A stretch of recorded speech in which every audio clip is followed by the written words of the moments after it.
This is really paradise on Earth. In the classical gardens that were built over 1,000 years ago, there's a lot of history here. And you know, these gardens are sort of hidden within the city's walls. Why are they hidden?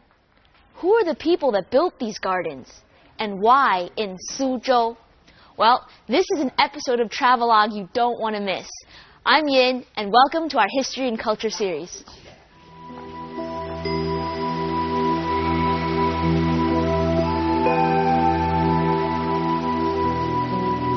Open your eyes to Suzhou, a city in the southeast of Jiangsu province. Located near Taihu in the west, the Yangtze River in the north, and trespassed by the Grand Canal, the history and culture of Suzhou is tied to the water. Suzhou's crisscrossing waterways gave it the name the Venice of the East since ancient times. Today, Suzhou is a city that preserves its awe-inspiring scenery. Running streams, small bridges, waterside houses, elegant Kunqu opera, and the most characteristic of Suzhou, the classical gardens, which are listed in the UNESCO World Heritage List. In fact, the entire city looks like one big garden in itself.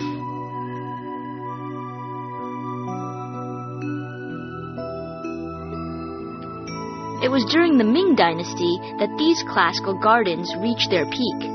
The Ming Dynasty from 1368 to 1644 was a period of restoration and reorganization after Mongol rule, returning China to Chinese rule. This period is known for its strong and complex central government. Likewise, the country also witnessed a boom in wealth and culture, notably in areas like Suzhou.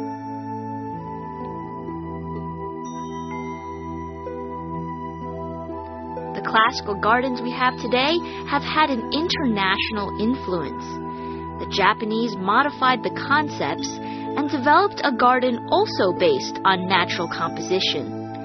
In the 17th century, Europeans likewise tried to build these gardens, even though they had little understanding of the complex aesthetics upon which they were based.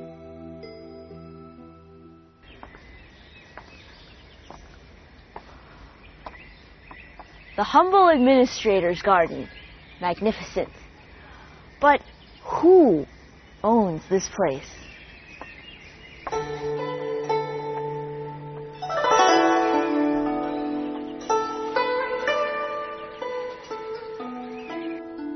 These gardens come in three types: official, monastic, and private. Like the humble administrator's garden, the owners were often retired government officials who wanted to get away from bureaucratic, materialistic, and often corrupt lifestyle. This garden was built in the Ming Dynasty by an imperial inspector who was tired of official life. He got the name for the garden from an essay called "To cultivate my garden and sell my vegetable crop is the policy of a humble man."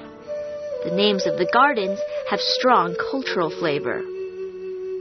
Retired officials wanted simple lives, like the official who dreamed of a trouble-free fisherman's lifestyle, unrestrained by the water. Thus, Fisherman's Garden was his paradise after retiring. The gardens became microcosms of a world made up only of the most basic elements of water, stones, and plants. The owners of the gardens were unsatisfied with their positions in society, so they built their own metaphysical world. For instance, they planted lotus in their gardens above the mud. The The mud symbolized the polluted society, while they, like the flower, managed to keep themselves clean, blossoming purely above the dirt as a true person of virtue among flowers. The names of the halls, the calligraphy, the carvings, and the decorations have deep significance. The "With whom can I sit" veranda in the humble administrator's garden gets its name from a line in an ancient poem. With whom can I sit? The bright moon, a light breeze, and myself. In actuality, the person is all alone. With whom shall I sit with? With whom?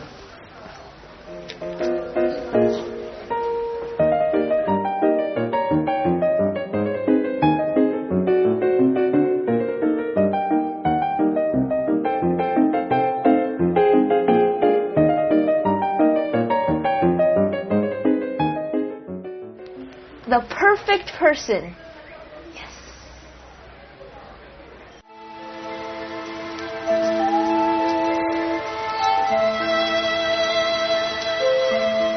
This serene, simple environment draws us back to the Ming Dynasty, when the owner stood under this listening to the rain pavilion on a misty day as he sipped his tea and felt the world before his eyes call out his own emotions.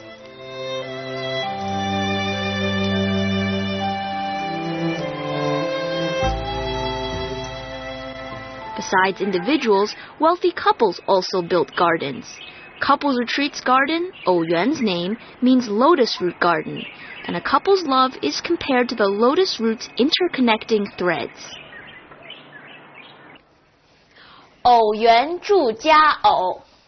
What that means is that inside the couple's garden there lives a very happy couple. And there are many signs in the garden that tell you that the couple is very happy. Little things here and there. See if you can find them. The owners divided the garden into two gardens, an east and west section that allows the theme of a couple to persist. Inside, everything comes in twos.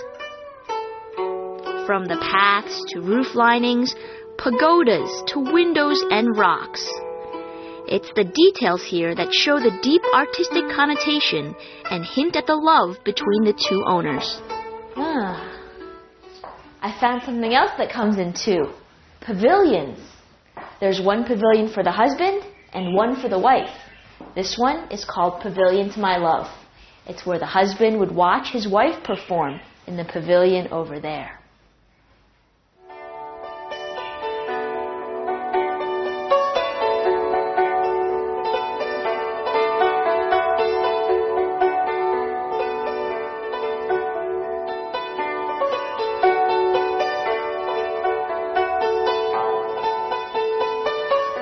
So why did these people decide to construct the classical gardens in Suzhou?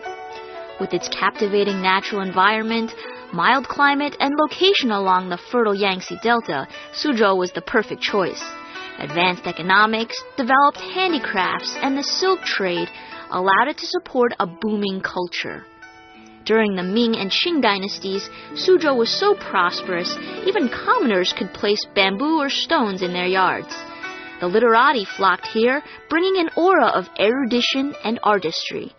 Many of the scholars who succeeded in the official examination were also Jiangsuers, returning to their hometown after their retirement. Gradually, excellent craftsmen gathered in Suzhou, drawing even more people with the classical garden dream.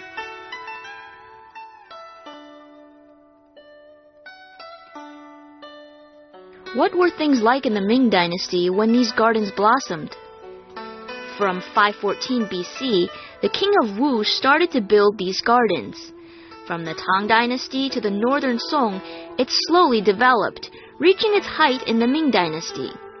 At one point, there were as many as 300 classical gardens in Suzhou. The construction of the gardens was on the verge of perfection, with a specific division of labor. The famous architect who designed the Forbidden Palace in Beijing, Kuan Xiang, was hired from Suzhou. There are hints of classical gardens within the Forbidden Palace.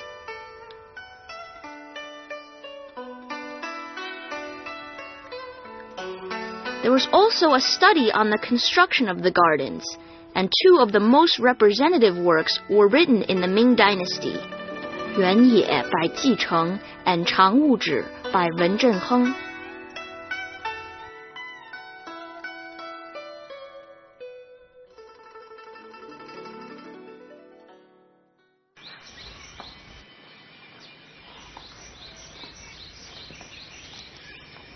Around me is a living piece of art. Now, it seems like Mother Nature created this work, but in fact, it was created by humans. Every rock, every tree, and every drop of water was specifically put into place. Just like a piece of music, or maybe a poem, a painting. This is a work of art that you would display to your friends, that you would invite maybe to your home.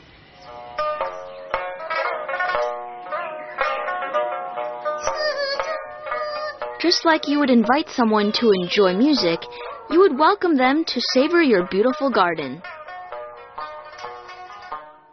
However, building a garden was not something everyone could do. There are specific guidelines that must be followed.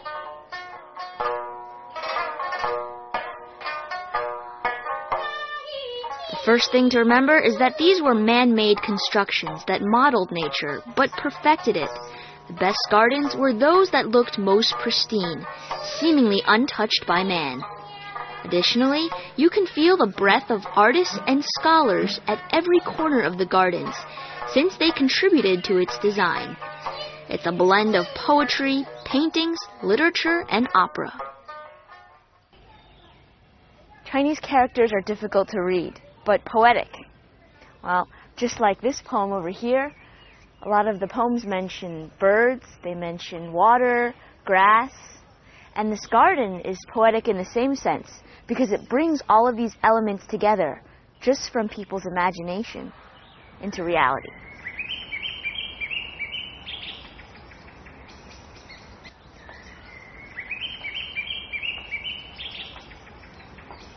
With the design contribution of scholars, like one of the four great scholars, Wen Zhengming's participation in the humble administrator's garden, gardens turned into art themselves with a poetic nature.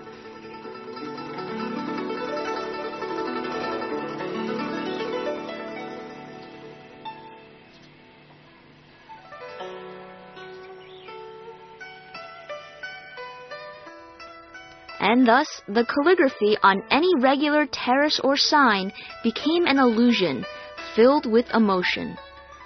Layout was also based on the principles of feng shui, and the arrangement of the objects and calligraphy was more important than the objects themselves. Their design created a balance between nature, the objects in the gardens, literary allusions, and the observer. A long, long time ago, a girl named Yin decided to build her own classical garden. She had some water, threw in some rocks, and even planted a few trees. But then when she stepped aside and took a look, ooh, it was ugly. Well, that's because there are some basic rules to building a classical garden. The rules have to be followed, and a certain balance needs to be attained. What are those rules? The four basic elements were rock formation, water, plants, and other constructed objects. First are the unmoving rock mountains. These rock formations were built like sculptures, either standing alone or in groups.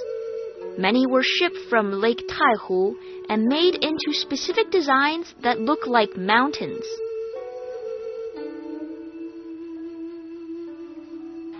Water was another crucial element, sometimes making up over half of the size of the garden. The flowing waters contrasted sharply with the solid mountains and added to the natural feel. Many objects would be constructed based on the water's flow direction, the reflection of the sky and other objects in the water, and the sound of the ripples. Plants and flowers were chosen for their symbolic meanings as well. There were also literary associations. The shortest distance between point A and point B is a straight line. Well, maybe this bridge wasn't created with that in mind, because you can see it's filled with twists and turns, a zigzag pattern. That is a part of the culture in Suzhou's classical gardens. And also, if you think about the paths, they're all the same. The windows also partially hide what's behind them. Everything is hidden, obscure, or sort of veiled. Gardens typically had meandering, almost maze-like arrangement of walkways to create a feeling of great size and unexpected surprises. The rooms facing the garden would contain a window placed to frame a specific view, like a photograph. You'd never expect how different each photo was.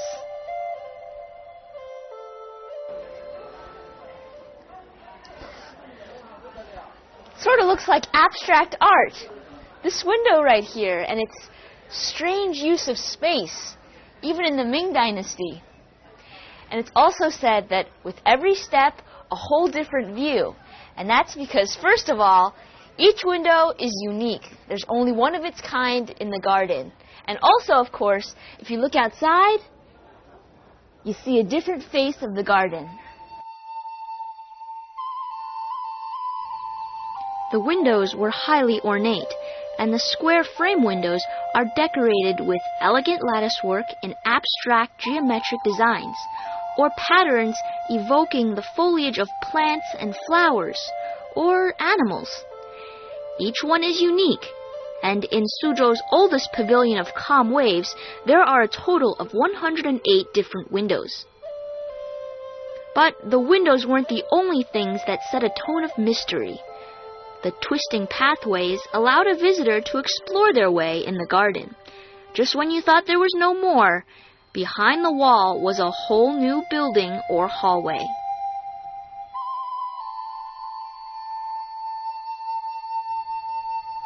Even the door frames are like the windows in their different structures, providing a different panorama of the garden.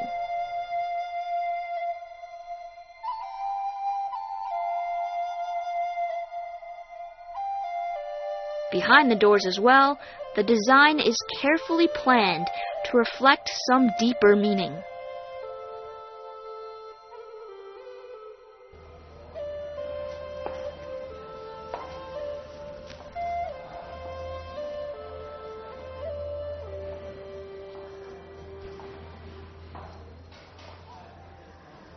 This is a pretty deceiving room. From the outside, it seems like it's one room. But if you step in, you find two rooms. And the rooms are divided by this decorated door over here and that board over there. The tiles on this side are small and the tiles on this side are big.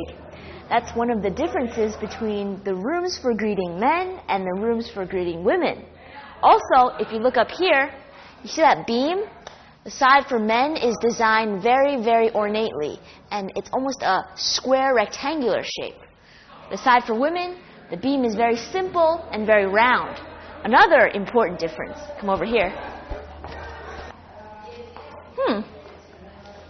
This is a pretty interesting difference. You see on the men's side, the windows are very large, they're square, and there's very nice flowers on the windows. For the women, there's a big difference. Take a look over here. Ta-da! The windows are octangular and there's no nice flowers, just horizontal and vertical bars. What does this reflect? Well, it reflects the different social statuses for men and for women back in the old day. Men were considered more important. They were first-class citizens. Women were sort of neglected. But it also shows us the progress women have made in recent years.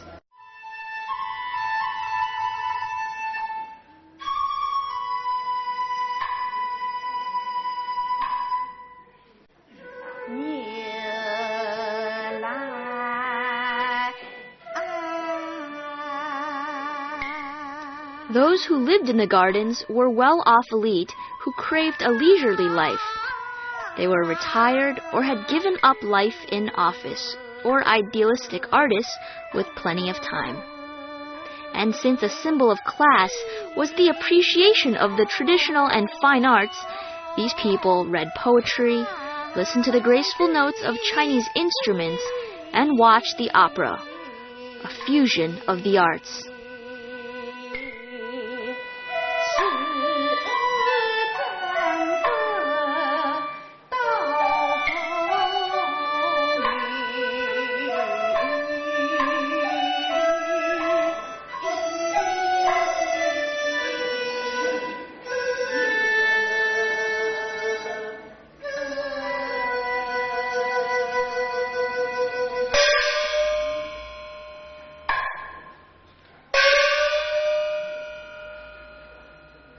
All the world's a stage, and we are but merely actors.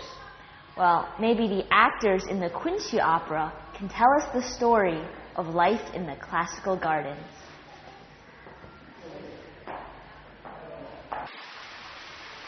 Today, the people of Suzhou still construct classical gardens. Those people are mostly artists and literary scholars. It was during my trip that I met a modern-day artist, Mr. Cai, who showed us around the garden he had designed for himself.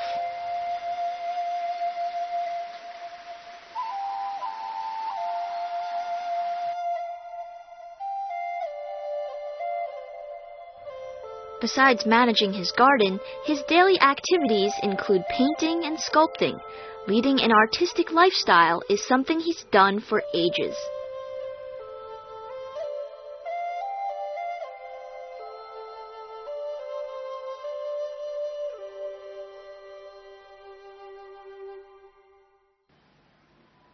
Can you read Chinese? Chen Yin, that's me. And Mr. Cai has been creating these stamps for his entire life. If you think about it, making these stamps, writing calligraphy, and building gardens are sort of the same thing. You all start with a blank space and then build some sort of artwork onto it. With these stamps, you're engraving these lines onto here. And in the gardens, you're planting trees or building rocks. And in the same way, creating your own masterpiece. Mr. Cai loves to listen to Kun opera, which blends well in his garden lifestyle. Here, I met his friend Wang Fang as they discussed the relationship between classical gardens and the opera. Sitting in the yard here with wonderful scenery and enjoying some tea with my friends, can't help but think about the ancient times when people pretty much did the same thing. 那昆曲园林啊，这两个东西都在苏州，难道这是巧合吗？这个是苏州人生长在这个园林的城市，那么就是这个苏州的文化。昆曲在明末清初那阶段，就是流行的非常盛。 几乎每家每户都会唱，就像流行歌曲一样的。因为苏州，我想可能它一个地方本身就不大，对。那在这个很小的地方，它要营造一种很精炼的一种很秀气的东西，所以昆曲呢，它也只能在这个环境中间生存的话，它一定是非常的秀气。对。那昆曲里讲的总是园林吗？它有很多故事跟园林有关。就像那个《牡丹亭》中间唱那个游园的那一段，我唱那一小句啊。 女来爱。 Wang Fang is the president of the Suzhou Kun Opera Theater. In the garden, her voice mixes perfectly with the scenery. Well, so lovely was the sound that I decided to take a few lessons from her at the Kun Opera Theater.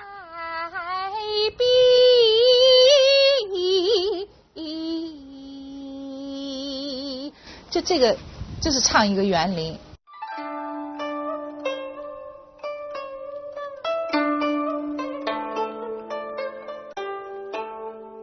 With its roots in the folk songs of the mid-14th century, Kun opera was refined over a period of nearly 200 years to stand out prominently among all the schools of opera in China. In 2001, UNESCO listed Queen Opera as a masterpiece of oral and intangible cultural heritage. Oh God, I think I hurt my back. This is not as easy as it looks. But maybe it's because I don't have the proper attire. Some hair, makeup, the whole package. Let's do it.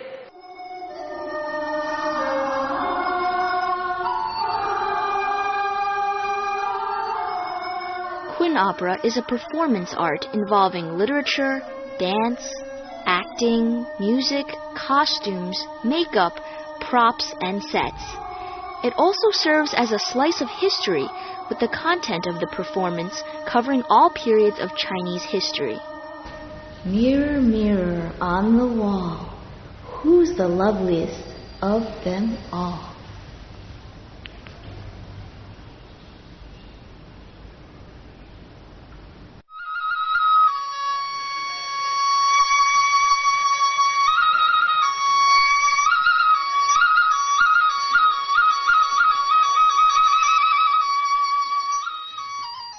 Maybe it's the makeup, the costume, and performance that allows us to come face to face with people of the past. Or is it the present? In essence, it crosses all boundaries of time.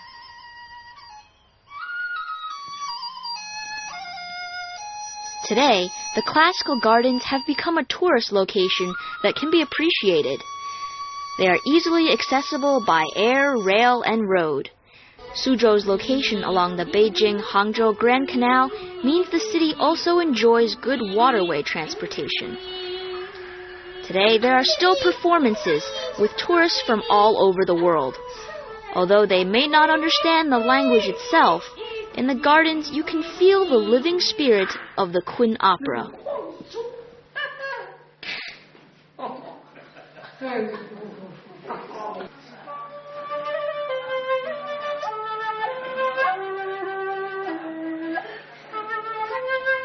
By experiencing the Queen Opera and classical gardens, we aren't just experiencing two objects, but the history of Suzhou and an integral part of the culture of China. It's at night, under the dim light of the lanterns and the dreamy sounds of Chinese flutes, that we end our journey. But it's just the beginning of our understanding of this long and lasting culture. Close your eyes and you just might find yourself in a dream. It's a place lit by the dim light of lanterns where you can see the water running for over 2,000 years. And if you listen carefully, the sounds of Queen Opera. But you know, Suzhou is more than just about beautiful scenery. It's about a certain sensation, a feeling of history running through it at every single corner. A dream you definitely don't want to wake up from. I'm Yin, and see you next time on Travelogue.